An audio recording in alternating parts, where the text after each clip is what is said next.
On Wednesday afternoon, the National Assembly passed a motion to impeach Interior Minister Lee Sang-min, with the 179 lawmakers voting in favor.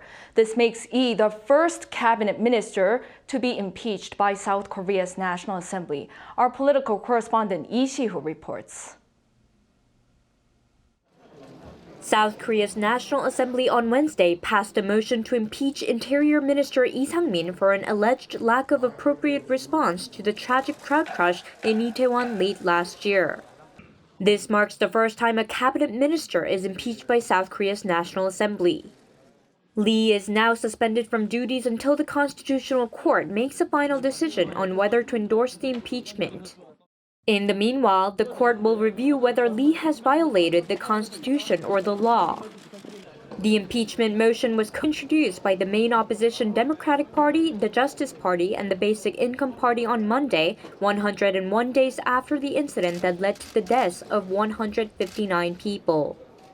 The motion, which requires a consent of 1/3 of National Assembly members to be tabled and half of the lawmakers to be approved, passed with DP holding the majority. A total of 179 lawmakers voted in favor of the motion. Before the motion was put up for a vote, the ruling People Power Party Song Won-seok suggested referring the motion to the Parliament's Legislation and Judiciary Committee for a review. Song explained that the impeachment does not meet the necessary legal requirements to be endorsed by the Constitutional Court. What law did Minister Lee violate? The police investigation did not find any violations, and the prosecution is continuing its investigation based on the police's findings. On the other hand, the DP's Kim Seung-won reiterated the minister's alleged failure to respond appropriately before and during the tragedy.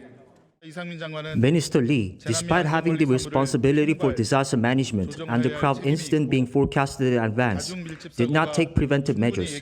This is a violation of the Framework Act on the Management of Disaster and Safety. Meanwhile, the presidential office decried the passing of the motion. It's giving up on parliamentarism.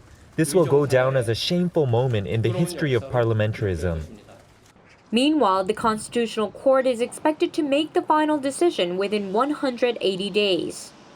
The impeachment will be finalized if 6 or more constitutional judges out of 9 vote in favor. Lee Shi-hoo, Arirang News.